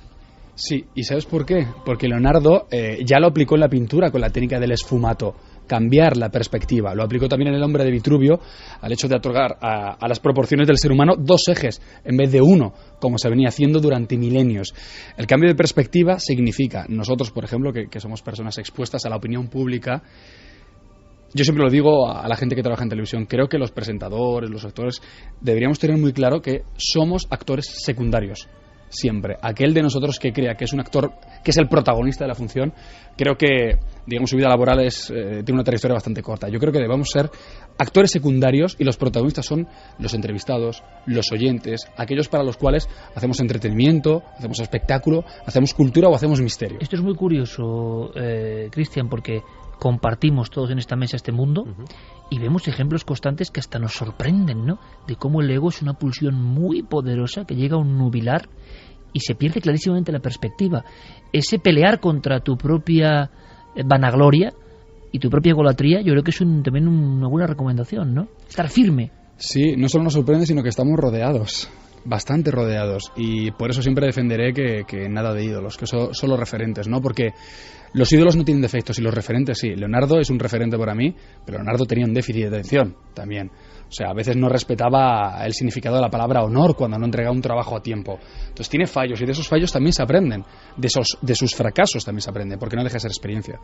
Desde luego estamos disfrutando. Es una pena que se nos vaya el tiempo, y invitamos a Cristian, desde luego, que nos dé muchos más consejos, recomendaciones, lo que él ha investigado, y hay muchas sorpresas. En el fondo hemos bosquejado solo algunas cosas, pero nos gusta mucho, ¿no?, que un personaje tan popular, en este caso, en este icono, ¿no?, que sorprenda a nuestro público, como ya hizo la primera vez, y que veamos a un investigador con todas las de la ley absolutamente arrebatado y apasionado siguiendo una pista. Hace poco he conocido, ¿no?, a alguna persona, algunos trabajos de críticos de televisión, por ejemplo, como Víctor Amela, otras personas que han hecho novelas sobre cátaros y que están apasionados también. O sea, hay gente que cuando enseguida se mete a investigar, pues oye, uno se sorprende, ¿no? Dice, caramba, el arrebato, qué bonito es. Vamos a hacer una cosa, vamos rápidamente con una recomendación que tiene Fermín Agustí, que tiene que ver ni más ni menos que con JJ Benítez. En la danza, el baile de las máscaras. Yo no sé si Javier Pérez Campos, que estáis ahí liados con las teclas y con los manejos, va a poder tener en tiempo real prácticamente vuestras cuestiones y vuestras preguntas, porque no sé si hay algún tipo de problemilla o algún tipo de cuestión cibernética, pero lo que vamos a hacer primero es dar un primer paneo por la noticia que ha sido sin duda de la semana a nivel del misterio, y que evidentemente vamos a intentar resolver, aunque sea con rapidez, y es que a partir del martes pues tenemos esa nueva cita, ese programa que hacemos, que presenta y dirige Carmen, y que bueno, el equipo, como decía, está vinculado para poder ayudar y para poder gestionar y para poder acercar al misterio quizá a un público más amplio. Es lo que queremos, ¿no? Que un público que incluso no ve Cuarto Milenio, no escucha Milenio 3, un público también acostumbrado a otras cosas, tiene la oportunidad de encontrarse con el misterio tal y como lo vemos nosotros, y quizá muchos de vosotros. Quizá no sea la mejor opción de ver el misterio, no lo sé. Es decir, nuestra teoría y nuestra forma quizá no sea la mejor, es la nuestra, eso os lo aseguro, eso no va a variar. ¿Por qué digo esto? Porque muchas personas piensan que les da miedo una cadena tan generalista, una cadena con cierto perfil como Telecinco, y que nos vayan a condicionar porque somos empleados ¿de quién? De nadie, amigos. En todo caso nos debemos a vosotros, única y exclusivamente. Y desde hace muchos años hemos renunciado a muchas cosas en la televisión precisamente por no dañar el misterio, y creo que lo hemos demostrado. Ahí está nuestra biografía, y ahora llega este salto, y por supuesto con gran valentía, Carmen, coges el toro por los cuernos, porque tampoco sabíamos bien qué hacer. El gran misterio es cómo surge esto, oye. Pues surge de una manera rápida, tremenda. Se estrenaba El Don de Alba, y entonces Telecinco, la cadena, decide hacer un especial sobre ese otro mundo, sobre los fantasmas, y cómo hay gente que puede entrar en contacto con ellos, que puede verlos. Por eso creamos una mesa. Me dicen que por favor dirija ese programa. Tú decides ser contertulio, tú quieres jugar otro papel en ese momento, con lo cual no te ponen a presentar el otro lado. Porque además creo que no hace falta 2 cuartos milenios, sobre todo lo digo porque vamos a ser sinceros como siempre, porque sí que nos debemos a nuestra audiencia claridad total, que creo que es lo que queréis, ante dudas, ¿no?, que pueden surgir. Y además que yo creo que ya si me pongo a presentar, ya estoy haciendo más o menos, ya estoy tiñendo de mi ser todo ese nuevo programa, y creíamos que era una oportunidad, un tentáculo, una forma nueva, ¿no?, de hacer las cosas. Sí, además una forma nueva, porque además Cuarzo y Milenio 3 somos productoras que trabajamos juntas, con lo cual... Sí, que el público muchas veces en la tele dicen Cuarzo, pero Cuarzo es socia de Milenio 3, que tienen la misma... socia de Cuarzo. Nadie domina sobre nadie, ojo, que es que son informaciones que igual no se saben, pero que nuestro criterio siempre va a estar ahí, ¿no? Al funcionar en Mediaset, nuestras 2 productoras, creando productos para estas cadenas, pues deciden hacer esa mesa en la que Ana Rosa además yo se lo agradezco, porque ella no tiene por qué, ya lo ha demostrado durante muchos años el tipo de periodismo que hace, pero ella se ofrece para presentar ese único especial que iba a haber, y en una semana, prácticamente en 10 días, nuestro equipo monta el programa, porque desde Mediaset se dice que quieren un debate serio sobre el misterio, y que quien lo puede hacer es nuestro equipo, el equipo de Cuarto Milenio, que ya lleva tantos años demostrándolo en 4. Se hace ese programa especial, nos acompañan los datos de audiencia, que hoy en día cada vez está más dividida, pero aún así somos durante toda la noche líderes de audiencia en Telecinco, y el miércoles por la mañana yo recibo una llamada que quieren hacer 12 programas más. Ana Rosa lleva un programa semanal, un programa que es diario por la mañana, con lo cual se tiene que levantar muy pronto. No puede seguir con este proyecto, era una única vez la que iba a tener que presentar, y entonces deciden pues que tú llevas Cuarto Milenio y tengo que ser yo la que, ya que lo dirijo, pues que lo ¿Te hace presente. ilusión? Muchísima. ¿Cómo no me va a hacer ilusión? Que confíen en ti para un proyecto como este, en lo que llamaríamos la casa madre. ¿A quién no le iba a hacer ilusión, Iker? Vamos a pasar... Ilusión y también un cierto vértigo, hay que decirlo. ¿Puedes contarnos? Bueno, no, es que yo no quiero inmiscuirme, que sean los oyentes quienes entrevisten a través de la voz de Javier Pérez Campos a Carmen. Vamos pasando noticias, preguntas y libertad absoluta, como siempre. Carmen es la protagonista esta noche, es su programa. La nueva cita es los martes. Por cierto, primero, de momento, porque esto es como todo en la televisión hoy en día, no sabemos qué ocurrirá, pero sobre las 10 de la noche, una primera parte, un poco más amplia que la otra vez, y luego, pues sobre las 12 más o menos, la gran mesa. Antes, yo creo. Y de verdad que va a haber cosas que merecen la pena y... ¿Cómo decir, no? Yo llevo desde niño en esto, pero trabajando desde los 17 años, y somos quienes somos, con errores y virtudes, pero nos conocen y saben que nosotros somos fieles a una forma de hacer las cosas, y con todo el equipo, por supuesto en ese equipo hasta el jefe de Campos. ¿Cómo no? Si es que somos todos una familia que intentamos hacer esto porque creemos que es una misión, y luego hablaremos y luego comentaremos. Vamos, Javi. Pues mira, Miquel Arroyo nos hace una de las preguntas que más se repiten y que más inquietan a los oyentes. Dice: Carmen, ¿crees que el nuevo programa será una suplantación de Cuarto Milenio? No, lo primero porque es un formato completamente diferente, porque es un formato que yo me inventé cuando nos dijeron que había que hacer algo nuevo para hacer ese especial, y ese formato va a continuar así. Van a ser una serie de testimonios y también una mesa con expertos donde van a salir muchas historias. Sobre todo yo creo que va a ser mucho más personal, es decir, los investigadores no van a ir tanto al dato, a la fecha en concreto, sino que van a poder contar sus propias investigaciones, sus propias experiencias. Y eso muchas veces en Cuarto Milenio no se ve, porque las entrevistas van más centradas a lo que es el caso en sí y la documentación que hay sobre él. A mí personalmente me gustaría hacerte otra, y es que después de 8 temporadas... Tú te cuelas, ¿no? Ahí tú te cuelas, ¿no? El de Rondón. El que parte reparte, ya sabes, se queda con la mejor parte. Después de 8 temporadas haciendo pues ese set de noticias, ¿no? Donde tú te encuentras muy cómoda y muy a gusto, ¿cómo te has encontrado presentando de repente un programa en un papel que es un poco novedoso también en el sentido televisivo?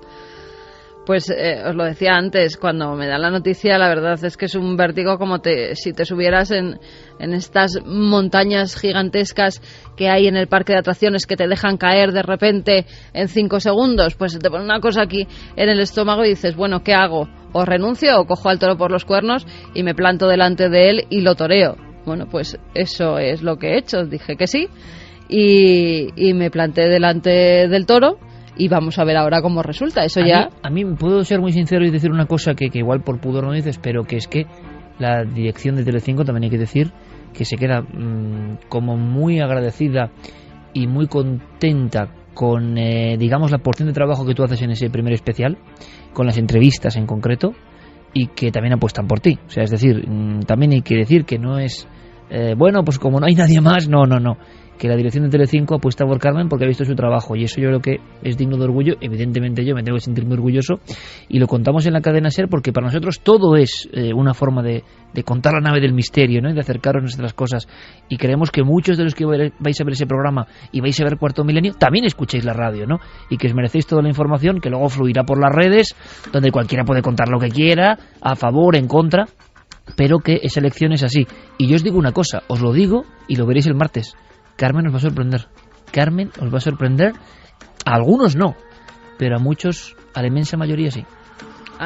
Lo que decías, Javi, eso sí, los 8 años de hacer Cuarto Milenio sí que te dan cierta seguridad delante de las cámaras. Yo venía también de hacer con Javier Sierra en Telemadrid pues un poco lo mismo que hago en Cuarto Milenio, el intervenir en algunos temas, el dar esas noticias, pero no es lo mismo. Bueno, en Cuarto Milenio has hecho de todo, has hecho reportajes, has hecho mensajes, has hecho conexiones. Sí, lo que pasa es que no es lo mismo claro estar al frente de una mesa y el empezar a presentar un programa, dirigirte a la cámara y tener tú en tus manos lo que se dice, lo que no se dice, cuando cortas, cuando no cortas, pero como entrevistas. Hay otra cosa muy interesante, es que tú en este caso, y hay que decirlo porque es interesante, ocupas la presentación y la dirección.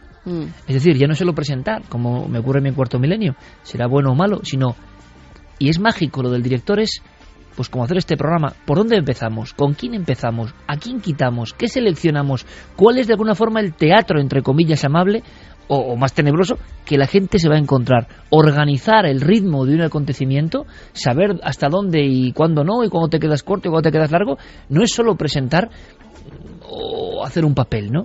Es asumir mucho más. La nave de la música preguntaba, ¿seguirá Carmen apareciendo en Cuarto Milenio y Milenio 3 a la vez que en Al Otro Lado? ¿Y aparecerá Iker por el plató de Al Otro Lado?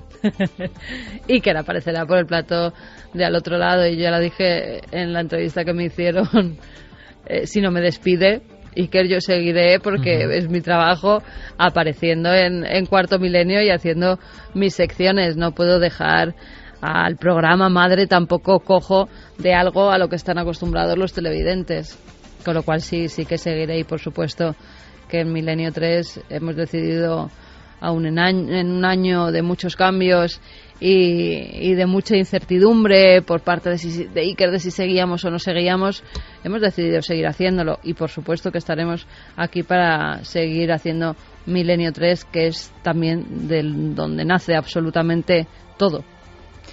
Jordi desde Valencia decía, hola, buenas noches milenarios, quiero decir que no sé si soy yo o vi a Iker como un poco incómodo en el plató de Telecinco, quizá demasiada luz, acostumbrado a la luz tenue de Cuarto Milenio. Seguro. Y si me puedes responder lo agradecería. Soy un animal nocturno. Hay un tuit que nos mandan, claro, Diego Marañón y Guillermo León, que es que nos cuentan todo. Nosotros, la cuenta de Twitter, muchos amigos y amigos célebres y gente, oye, tal, no me conté, es que no soy yo, es Guillermo el que lleva eso, ya sería imposible llevar Twitter y Facebook. Anuncio que ya está Facebook del otro lado, me lo dice Guillermo, Facebook del otro lado, para los que queráis seguir ese programa en concreto, y además necesitamos vuestros testimonios, que van a ser muy importantes, ¿no? Y yo creo que puede ser un vínculo muy bonito. Es otro programa, es otra pata más, pero no, yo incómodo, al revés, me sentí demasiado cómodo y claro, es difícil sujetarme y claro, me pongo a hablar, así que intentaré en las próximas estar más comedido, pero además como es muy, ¿cómo deciros? Es muy agradecido eso de no tener la presión de presentar, que presentas, que cuentas, cómo haces el cebo, bueno, en fin, todo el lío de dirigir y presentar, y uno estar contando historias, pues es maravilloso. Yo lo que espero es siempre no aburriros y remar y ser una piedra a favor del programa y no en contra, ¿no? León pregunta respecto también al contenido de ese programa, ¿Al Otro Lado va a tratar solo de fantasmas y presencias? No, en un principio el especial ese se había hecho para la serie, para el Don de Alba, pero a mí cuando me dijeron, oye Carmen, tienes este programa, haz lo que quieras, puedes tratar el tipo de misterio que tú desees. Ya no tiene que centrarse en fantasmas, ya no tiene que ver con el Don de Alba, haz un programa de misterio en esta cadena, en Telecinco, y trata los temas inexplicados que tú creas que son convenientes. Hay quien pregunta también si al final va a hacer falta relevo o si vamos a poder con tanto trabajo y con tanto misterio. Bueno, yo creo que no sé si será un clon nuestro el que presente ya lo de Telecinco, lo de 4, o que venga aquí a Milenio 3 a hacer el programa. Por el momento lo podemos llevar. Me río porque es trabajo, es mucho más trabajo, pero cuando se hace con ilusión ese trabajo y cuando todavía te entra ese nervio en el estómago cuando te proponen un nuevo programa, yo creo que es que seguimos teniendo esa ilusión por mostrar en lo que llevamos años trabajando, que en realidad no es un trabajo, también lo decía en la entrevista, es nuestra vida, con lo cual es mucho más fácil dedicarle más tiempo ahora a un nuevo proyecto que cuando, no sé, estás sin hacer... Mira, por ejemplo, los libros los hemos dejado de lado porque ya no podemos más. Y nos dice, bueno, pues entonces, porque a mí me ha llegado algún mensaje, ¿por qué no haces libros en vez de hacer otro programa de televisión? Pues mira, es que no es el momento a lo mejor de hacer el libro. Si tengo empezados varios libros, sí, pero creo que es el momento, y si te dan la oportunidad de ahora hacerlo en una cadena generalista como es Tele5, que hay que aprovechar las oportunidades.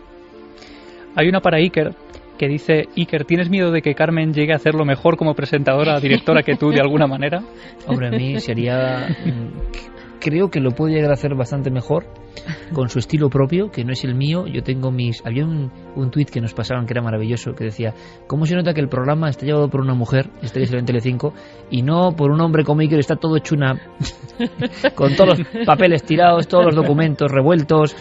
Es decir, cada uno tiene su personalidad, ¿no? Pero hombre, es como si me dices que te gustaría que tu hija fuese mejor, hombre, ¿qué es lo que más quieres en el mundo? Pues claro, que te supere. Pero hombre, pero por favor, yo seré un rival duro a batir, ¿eh? Me picaré e intentaré hacerla también lo mejor posible, y será un auténtico duelo en OK Corral. No, ahora hablando en serio, de verdad que ojalá. Yo estoy muy sorprendido, ¿eh? Lo digo porque he visto algunas cosas y yo estoy muy sorprendido, y ojalá el público, porque es difícil también ser la mujer de una persona, ¿no? que ha estado en los medios como yo tanto tiempo, y muchas personas piensan que es un demérito, que siempre hay que demostrar, hay que demostrar el talento el doble, y además es que es un toro, primero valentía, y segundo una personalidad propia, y que yo creo que, pues sí, la intuición femenina, ¿no? La intuición femenina es muy misteriosa, y nosotros no la tenemos, Javi, olvídate, o sea, eso te lo aseguro. Y entonces eso genera también otras sensaciones en un plató, y otras conexiones. Yo he visto invitados que si lo contaban mejor a Carmen que a mí, lo digo sinceramente, y mundos donde yo no soy capaz de entrar y Carmen entra. Imagino que también ocurrirá al revés, ¿no? Nadie es perfecto, pero yo creo que va a ser, pues bueno, dos formas de acercarse al misterio muy bonitas, muy emocionantes, y yo he visto personas que nos han contado cosas ya increíbles en el primer programa y con una gran fuerza, y que eso continúe, ¿no? Hombre, sería para mí un honor y un premio, ¿no? Me alegraría mucho que Carmen lo hiciese mejor que yo, con más éxito y con más reconocimiento. Más reconocimiento va a ser fácil, pero sobre todo lo que sería triste es que lo hiciese peor, ¿no? O sea, que tiene todas las oportunidades, y yo creo que va a ser un viaje fantástico, y de verdad requiere esto mucha valentía, ¿no? Y que la gente, nuestro público, no tenga miedo, porque yo creo que al final el público es el que nos pone ahí. Y sois vosotros, hacedme caso, ni cadenas, ni cuestiones. Al final es el público el que dice queremos más o menos, y cuando vosotros digáis que ya no queréis, pues ya no querréis, pero que la forma de contar, desde luego, esa contracorriente en ambos programas y en Milenio 3, y que en los momentos en que estamos viviendo de tanta desesperanza, de tanta sensación de materialismo que no nos lleva a ningún lado, creer en el otro lado, creer en la realidad velada, creer en el misterio con todo lo que significa, yo creo que es una luz, ¿no? Una luz muy bonita, una luz incluso amable, aunque en algunos casos den miedo, ¿no? Es una forma de decir, no somos solo lo que vemos, ¿no? Y yo creo que eso es una cruzada, es una misión, al final es una misión que tiene diferentes patas, ¿no? Vamos con la última. Los piques siempre han sido buenos, de todas formas. Por supuesto. Y que yo nos piquemos en estas pequeñas cosas, hay una cosa clara. Iker nació con un don, que es el don de la comunicación. Yo he podido aprenderlo, y he tenido maestros muy buenos. Y creo que he aprendido algo durante todos estos años, precisamente por estar rodeada de esas personas que han nacido con ese don. Ese don no se nace o se aprende. Ahora tendrán que ser los propios televidentes los que digan si les gusta o no esa forma de presentar, que es completamente distinta a la de Iker, porque yo creo que no hay que imitar a nadie. Claro. Sí que hay que aprender de los maestros, de la gente que te pueda enseñar, pero no hay que intentar ser como ellos. Tú tienes tu propia forma de hacer periodismo, y el resto, la que surja. Eso de imitar a alguien es muy malo, porque nunca vas a llegar a ser como él. Porque nunca vas a transmitir lo que transmite una persona cuando intenta imitar a otra. Con lo cual, creo que tenemos dos formas completamente distintas de ver la vida, de ver el periodismo y de ver el misterio. Y esas formas se van a reflejar en los programas, en los distintos programas. Lo han podido ver, además, nuestros oyentes y nuestros televidentes aquí, tanto en la radio como en la televisión. Cuando Iker ha estado enfermo y he presentado yo Milenio 3, es otro Milenio 3 diferente. Se desató la tormenta. Y estos son los truenos, ¿no? Sí. Soy yo dando al libro de JJ Benítez, El día del relámpago, que ha publicado la editorial Planeta. Decían además, si pensabas que Caballo de Troya terminó, pues espera a leer este nuevo libro de la saga, de ese gran Caballo de Troya. Vuelve Juan José Benítez con El día del relámpago para revelarnos las grandes incógnitas que han quedado por resolver. Además, yo todavía no he podido leerlo por todo este follón que hemos tenido, pero aquí nos revelarán qué fue del mayor tras su regreso a 1973. Fue el general Curtis, un traidor, murió Eliseo, se hundió la cuna en el Mar Muerto. Teníamos, Iker, un sorteo, lanzábamos una pregunta la semana pasada: ¿cómo se llamaba el niño mestizo que tenía los huesos de cristal y que fue sanado por Jesús? Pues como nos decía Fermín Agustí antes, muchísima gente ha acertado. La respuesta correcta había 3, la A era Jasón, la B Ramsés y la C Ajasdarpan. Esta última es la respuesta correcta. Más de 1000 personas han acertado, ¿eh? Más de 1000 personas han acertado porque hay muchos seguidores de esta saga de Caballo de Troya. Y este libro, además, va a venir muy bien. No sé si para cerrar el círculo, porque Juanjo se guarda ases en la manga y a lo mejor hay más libros, pero sí para contestar algunas de las preguntas que quedaron. ¿Y ahora lanzas otra pregunta? Te voy a decir primero los 2 ganadores, que son Pedro Pérez de Jerez de la Frontera y Virginia García del Valle de Fuenlabrada. La pregunta de esta semana, y van a poder votar hasta el viernes que viene: ¿qué clase de víbora mordió a Bartolomé cuando caminaba hacia Nazaret? A, una cobra; B, cerastes, y la C, la víbora catalana. Bueno, pues ahí está. En cadenaser.com toda la información, ¿no? Eso ojalá acierten más. Y en todas las librerías, El día de relámpago, publicado por Planeta, de Juan José Benítez.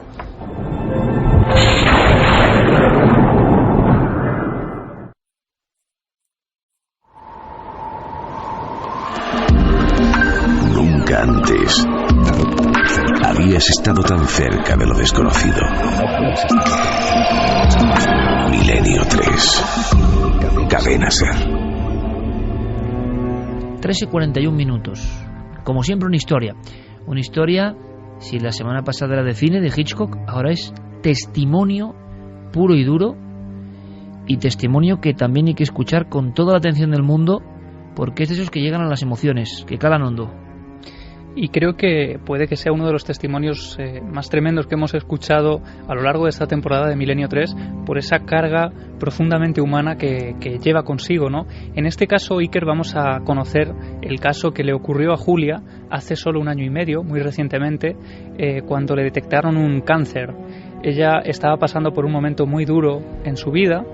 Los médicos, pasados unas semanas de hacerse varias pruebas, empiezan a darle la quimio, la mandan a casa para que desde la cama, ella con el gotero, pueda pues hacer vida lo más normal que le permita esa situación. Y es a partir de ese momento, Iker, en ese momento clave de su vida, en un momento crítico, cuando el misterio cobra forma en el interior de su propio dormitorio. Me empiezan a dar medicación, me empiezan a darme quimio, además una quimio bastante dura, que ponen el gotero, pues a los 2 días no eres nadie. Entonces yo tenía que estar en la cama y mal, y vomitando y fatal. Y esto empezó pues cuando estaba por el 3er ciclo. Yo estaba tumbada en la cama descansando cuando a los 2 días de que me habían puesto el gotero, yo notaba como que alguien se ponía en mi cama, se sentaba en mi cama. Pero claro, yo sabía que no podía hacer, porque mi marido estaba con mis hijos y yo estaba sola en la habitación, pero sin embargo, ¿sabes? Cuando alguien se sienta en el colchón, ese movimiento que hace el colchón, y claro, yo me moría de miedo. Ella dice que en esos momentos en los que tenía la certeza de que su marido estaba con los hijos precisamente para evitar que la vieran en una situación en la que ella estaba pasándolo tan mal, solo le salía casi cerrar los ojos y pedir que lo que hubiera allí sentado en la cama se marchara cuanto antes. Ella dice que no es creyente, pero que casi rezaba para que lo que hubiera allí se levantara de la cama y se marchara. Sin embargo, cuando está en el 5.º ciclo, esa experiencia se ha repetido durante varias ocasiones, casi a lo largo de varias semanas, y ella decide, de una vez por todas, abrir los ojos y ver qué es lo que provoca que esa cama, que ese colchón se hunda a su lado. Cuando ya estaba en el 5º ciclo, una de las veces que noté que alguien se sentaba en mi cama, pues yo pensé que a lo mejor era alguien que se me había ido y que venía pues o a hacerme compañía o a decirme que se me iba a pasar o a decirme que no lo iba a pasar, no lo sé. Me esperaba pues a alguien cercano de mi familia. Y ese día me armé de valor, abrí los ojos y me giré, y conforme yo me iba girando, yo noté que se aliviaba el peso del colchón. Tenemos que imaginar esa escena, ¿no?, de Julia dando la vuelta sobre sí misma para ver quién hay sentado en ese lado de la cama, ¿no?, que una vez más se hunde con todo su peso. Y ella dice, además vamos a escuchar cómo aún se emociona, porque es una experiencia que la ha marcado por completo, aunque aún hoy se niega a recordarla. Ella dice que en ese momento, totalmente asustada, se queda totalmente sorprendida cuando ve la identidad de esa persona.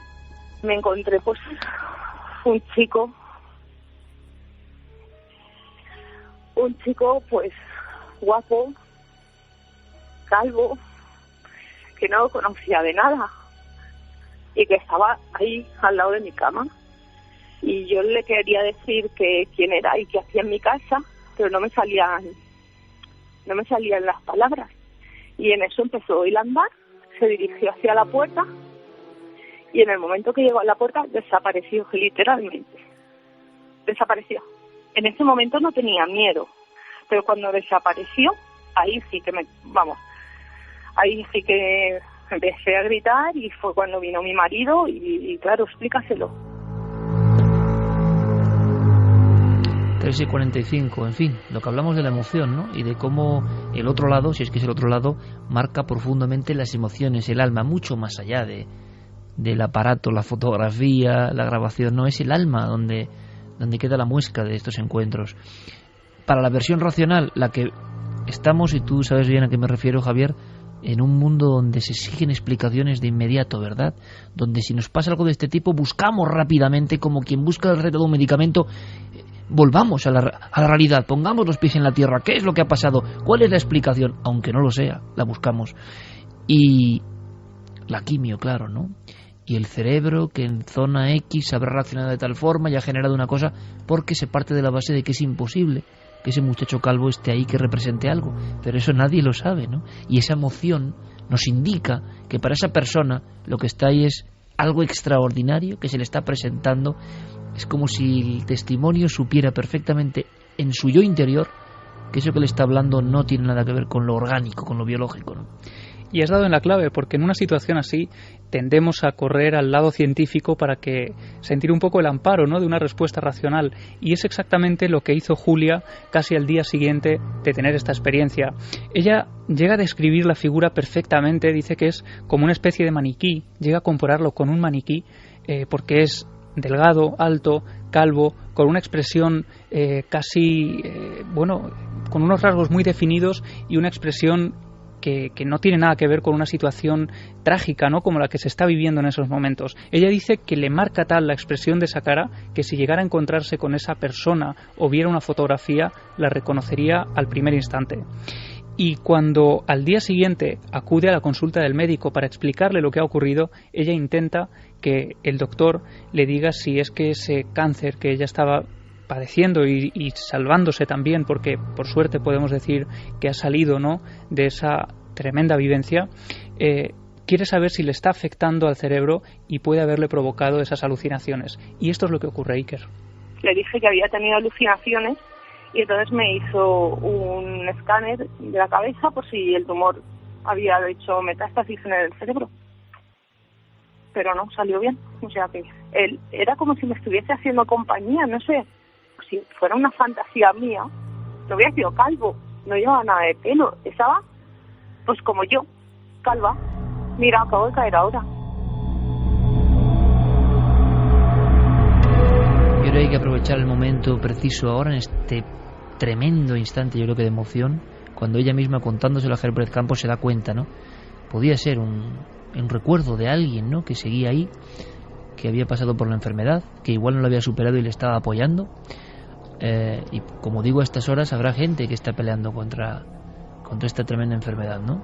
Y evidentemente, si nosotros tenemos 1 miligramo de medicamento en forma de voz, en forma de apoyo, en forma de buena energía, aunque sea a veces con estas historias, que sepáis que estamos con todos vosotros, ¿no? Porque parece mentira que tanta y tanta y tanta y tanta y tanta y tanta gente esté viendo esa pelea, ¿no? Desde el otro lado del ruedo, por desgracia, ¿no?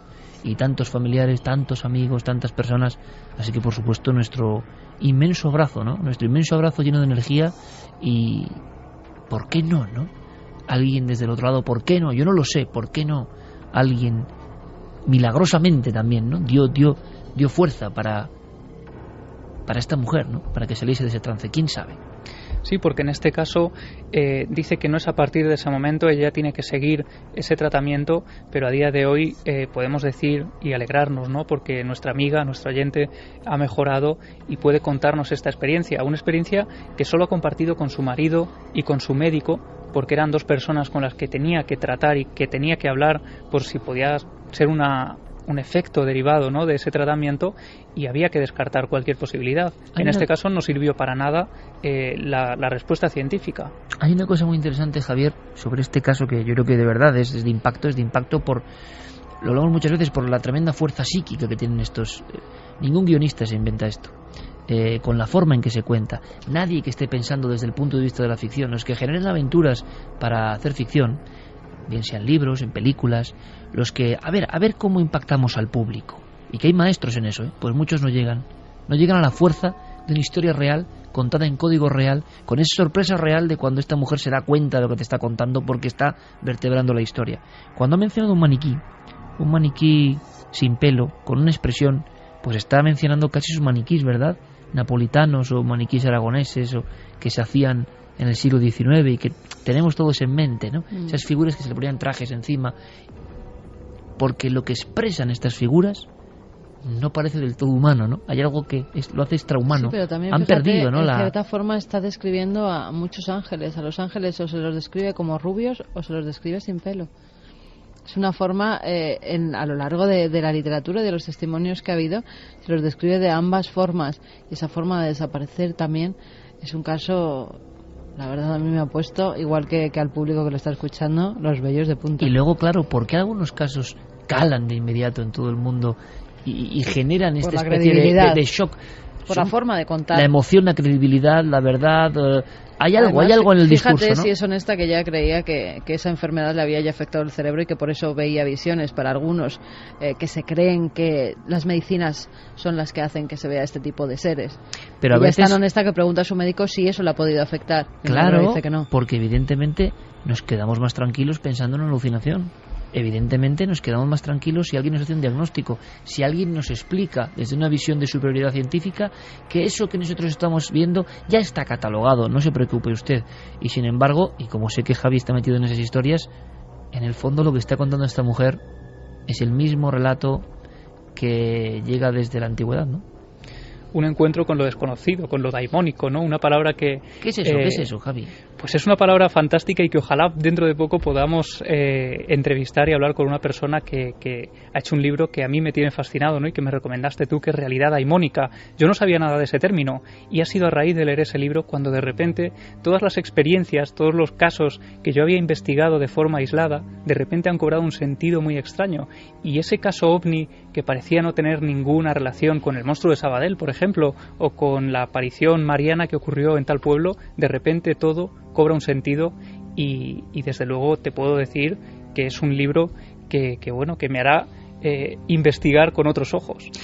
Hablando de ojos, hay figuras que te han llamado mucho la atención en alguno de estos libros, ídolos arqueológicos. ¿Sabes cómo llamaban los antiguos griegos, los griegos preclásicos, a las entidades como esta que se aparecían entre la vida, el más allá, el acá, el otro lado, los espacios ignotos de ese otro lado, ¿no? Están ahí surcados de cosas que uno no sabe qué son y que para los griegos eran mitad dioses, mitad humanos, lo que queda de Dios en lo humano, en fin, unas cosas que se aparecían y que marcaban la vida. Les llamaban eidolón, y los eidolón, que ahí viene la palabra ídolo, tenían la fuerza de cuando se les representaba en figura, generaban una imantación que con el paso de los siglos, según la tradición, aumentaba. Y cuando uno va a un museo y se encuentra un eidolón, lo vais a ver muy fácil, hijos y amigos, ¿no? Iba a decir hijos del misterio, ¿no? Lo vais a ver muy fácil. Vais a ver, por ejemplo, los Apolos o Apolones o las core griegas. Es muy interesante que vayáis a algunos sitios, por ejemplo el Museo Arqueológico de Madrid, donde hay algunas figuras que si abrís el abanico de vuestra percepción, si os olvidáis de conceptos, os olvidáis de las medidas, os olvidáis del color de no sé qué, y os fijáis solo en la expresión, vais a ver que esos ojos, que parecen yermos y muertos, construidos hace milenios, siguen teniendo algo que os llama y que os habla a lo más profundo. O sea, ese teléfono con los eidolones no ha dejado de pulsar ni de marcar. Lo que pasa es que nosotros estamos muy lejos ya de todo eso, pero eso se mantiene, y a los daimones les llamaban eidolón, ¿no? ¿Y cómo será de atractiva y de atrayente esa mirada que también es capaz de llamarnos a través de la portada de un libro? Había un libro que desde luego también comentaremos pronto, que ha tenido ese poder, esa fuerza a través de uno de esos eidolones, y que también está en mi estantería, en esa lista de lectura, que desde luego pues ofrece una visión diferente, totalmente distinta. No olvidemos que el arte y la música es la última frontera para acercarse a esto. ¿Qué caso más impresionante? Nuestra enhorabuena y nuestra fuerza. Nunca sabrá esa mujer. Le contarán que no. Le quitarán de la cabeza esa historia. Han sido las medicinas, y seguro que han sido las medicinas. Pero ella tendrá la duda siempre de si ese chico le ayudó. Ese chico o lo que fuese, ¿no? Es mejor pensar que sí, ¿no? Que le ayudó en ese trance. Nosotros dejamos descansar hoy a don Diego Marañón, que se lo ha merecido, ha trabajado a tope y además ha tuiteado además con todas las fotos, con todos los documentos, más que nunca. Ha estado activo. No, es que además Diego es en el escenario y tras el escenario, ¿eh? O sea, el trabajo que hace con Guillermo es esencial, aportando datos, comentando la historia. Estamos muy agradecidos, pero es que además la historia, después de esta tan bonita la historia que trae el créelo o no, lo dejamos para la siguiente, ¿vale, Noel?